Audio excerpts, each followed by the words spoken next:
Pernahkah kalian melihat gairah semacam ini di timnas Indonesia sebelumnya?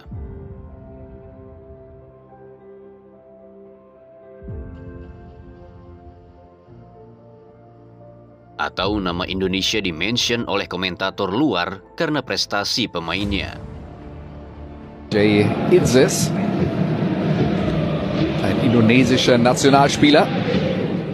Atau para pemain yang dicap bangsa asing yang dinaturalisasi, yang mereka itu dianggap tak sepenuhnya cinta tanah air, namun justru merekalah yang memberikan harapan dan menunjukkan tekad tak main-main untuk membawa negeri ini lolos ke Piala Dunia untuk pertama kalinya. Top two in the 16 group will progress to the World Cup finals.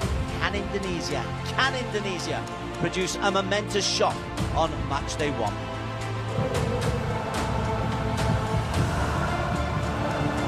Kita tentu telah mendengar ada beberapa pihak yang begitu keras menyerang timnas Indonesia, terutama terhadap para pemain diaspora. Narasi yang kita kira sudah selesai atau setidaknya akan meredup usai timnas Indonesia berhasil membuat kejutan dengan menahan imbang tim langganan Piala Dunia, yaitu Arab Saudi dan Australia. Alih-alih mendukung timnas untuk melaju ke babak selanjutnya, mereka ini lagi dan lagi justru membuat supporter timnas terbelah menjadi dua kubu. Sederhananya begini, mereka ini tak senang dengan komposisi timnas yang sekarang.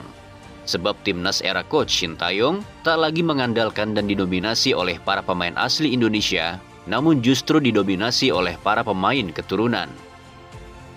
Ya, kita akan flashback ke beberapa tahun sebelumnya. Semua itu berawal dari rasa kecewa yang tak main-main pada federasi.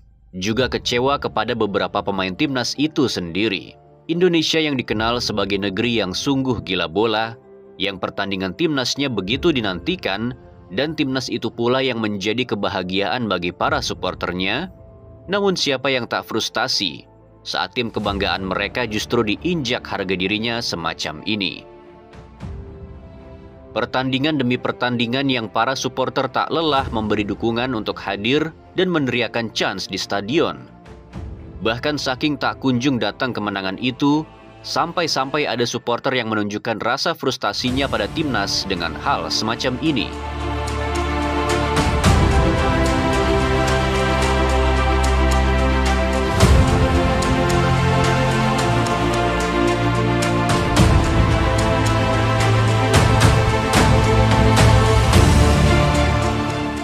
Hingga akhirnya muncullah sebuah oase yang menjadi harapan baru jika tim ini tak akan lagi bisa terbendung. Ya, apalagi kalau bukan kejuaraan Piala AFF 2010. Sebuah kejuaraan yang seperti menjadi sebuah kolam air mata bagi supporter timnas Indonesia. Bagaimana tidak dengan komposisi semacam itu, komposisi yang dijuluki Unstoppable Team.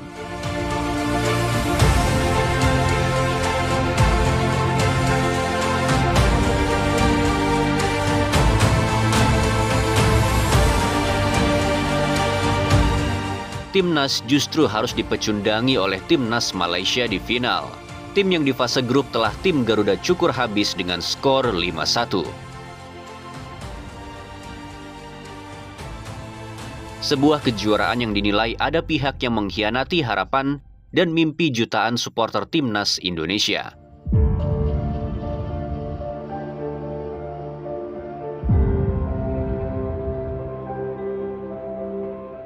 Apakah luka itu sudah sembuh? Tentu tidak. Kekecewaan demi kekecewaan terus berlanjut hingga menempatkan timnas Indonesia hampir menyentuh peringkat ke-200 ranking FIFA. Sebuah fase yang dijuluki masa terkelamnya sepak bola Indonesia. Maka disitulah para supporter sendiri yang mulai mencari tahu dan mencoba mengirimi pesan langsung kepada para pemain yang eligible untuk berseragam timnas Indonesia. Maka muncullah sebuah nama. Seorang pemain yang sejak 2017 lalu sudah sangat antusias untuk membela tanah leluhur sang kakek yang berasal dari Surabaya. Dan dialah Sandy Walsh. Bagi supporter yang telah mengikuti dan mengawal proses naturalisasi Sandy Walsh, kemudian mendengar statement yang bilang para pemain diaspora ini tak sepenuhnya cinta pada Indonesia, tentulah hal itu hanya akan memancing emosi para supporter. Bagaimana tidak, Sandy Walsh sudah sangat lama menginginkan bermain untuk timnas. Bahkan sejak sepak bola Indonesia masih dalam era kegelapan. Seorang pemain yang bahkan dipinang langsung oleh timnas Irlandia Utara. Namun karena kecintaannya dengan sang kakek, Sandy Walsh tetap tak goyah dalam memilih Indonesia sebagai timnas yang akan ia bela. Kita tentu telah melihat bagaimana pemain ini begitu menghayati saat menyanyikan lagu Indonesia Raya. Jauh berbeda dengan pemain naturalisasi negara lain yang sama sekali tak hafal lagu kebangsaan dari negara yang mereka bela. Di dalam lapangan, Sandy juga menampilkan hal yang berbeda. Ia bersemangat dan ia juga bisa bermain keras.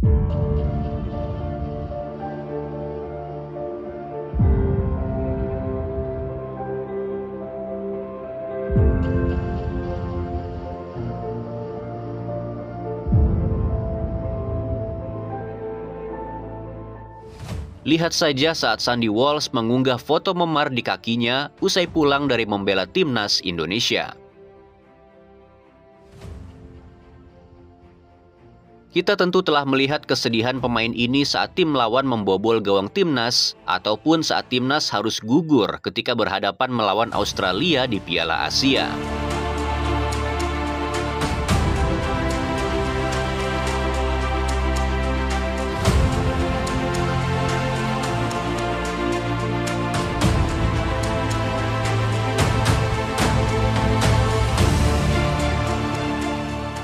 Ya, kalian boleh menganggap pemain ini bulenya Indonesia, ataupun pemain yang tak sepenuhnya cinta pada Indonesia. Tapi para supporter tahu mana pemain yang berjuang dengan sepenuh hati dan memberikan segalanya untuk timnas.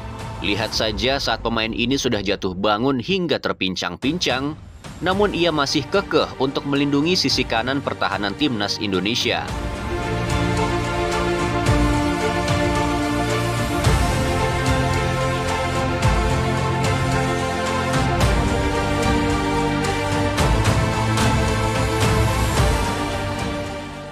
Maka jangan heran saat Sandy ditarik keluar, begitu meriah teriakan dari para supporter di stadion kala itu.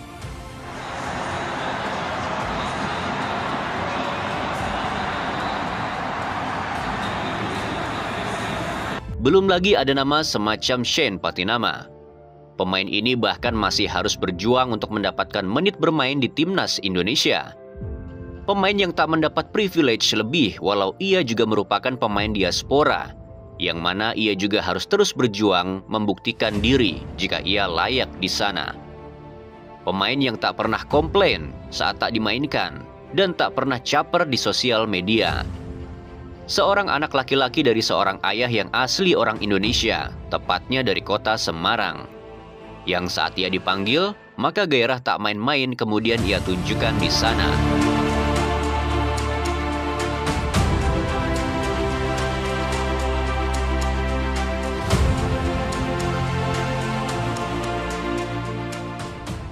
Juga Jay Itzes, satu-satunya pemain yang bisa membuat komentator Serie A memention nama Indonesia di Stadion San Siro. Jay Itzes, ein indonesischer Nationalspieler. Ataupun Mace Hilgers, seorang anak dari ibu yang asli Indonesia, yang dengan gagah beraninya, sekaligus bangga, berfoto dengan bendera merah putih di hadapan puluhan ribu supporter timnas Belanda. Yang saat kecintaannya untuk merah putih masih dipertanyakan, ibu dari Hilgers justru punya yayasan panti tunanetra di Manado sana. Kalau mengenai naturalisasi Mas Hilgers, ibunya orang Manado. Bahkan ibunya masih sering pulang ke Manado melihat yayasan tunanetra yang dibina. Jadi mereka sangat Indonesia. Jadi jangan pernah pertanyakan merah putih mereka. Maka benar apa yang dikatakan oleh seorang Oki Rengga.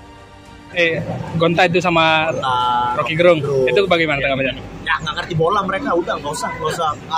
Aku nggak mau nanggapin karena mereka nggak ngerti bola, udah urusin yang lain aja. Biar yang ngerti bola aja yang ngurusin bola. Kenapa sepak bola kita selama ini nggak maju? Karena orang nggak ngerti bola yang ngurusnya. Jadi, coba kalian bayangkan, jika tak ada para pemain diaspora ini, siapa dari pemain lokal kita yang mampu menjaga mutant semacam pemain Australia yang satu ini?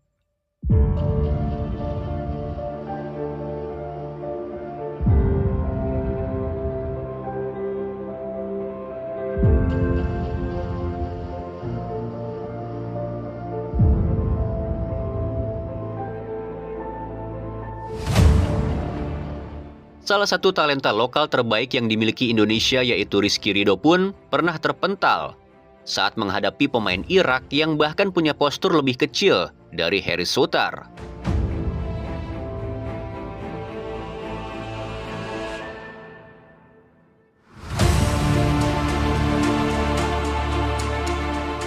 Kita mengerti saat kritik itu ditujukan untuk pemerintah tentang minimnya kontribusi pembinaan usia dini, tapi supporter bakalan marah saat kritikan itu justru menyerang para pemain diaspora. Apalagi menyebut kemajuan timnas yang sekarang adalah palsu.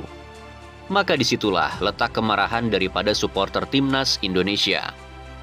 Namun alih-alih setuju dengan ucapan dan narasi kemajuan palsu semacam itu, supporter timnas justru lebih senang saat harga diri mereka tak lagi diinjak-injak seperti dulu. Dan saat berjalan bersama pemain diaspora lah, timnas ini tak lagi dijadikan lelucon oleh tim-tim ASEAN. Entah berapa kali para pemain diaspora ini mengatakan stop membeda-bedakan. Karena mereka juga orang Indonesia yang pulang kembali untuk negeri orang tua atau kakek nenek mereka. Bahkan seorang Hamdan Hamidan pernah mengatakan, saya punya sebuah foto yang sebetulnya boleh saya tunjukkan kata mereka, tapi tidak etis saya tunjukkan, di mana ada salah satu atlet diaspora Indonesia yang terpaksa keluar negeri karena dia dipaksa oleh penjajah Belanda. Diperlakukan seperti hewan, diberikan nomor buyutnya, dipaksa untuk tanam paksa di luar negeri. Apakah itu keinginan dia? Itu namanya forced migration. Lalu kemudian mereka terpanggil dan ingin membela Indonesia, mengapa tidak? Alhamdulillah sekarang dia sudah warga negara Indonesia. Itu jawaban saya. Terima kasih. Makin kesini memang makin banyak pihak yang bukan orang bola justru berkomentar makin jauh tentang sepak bola. Memang masih menjadi misteri kemana mereka ini saat timnas terpuruk dan mengapa mereka tiba-tiba hadir dan bersuara saat timnas ini lagi jago-jagonya. Ya, sekali lagi, alih-alih menyamakan pemikiran kami dengan pemikiran kalian, kami lebih berharap di Piala Dunia 2026 nanti, kami tidak lagi mendukung Inggris, tak lagi mendukung Portugal, tak lagi mendukung Jerman, Brazil, ataupun Argentina, melainkan mendukung sebuah negeri gila bola bernama Indonesia.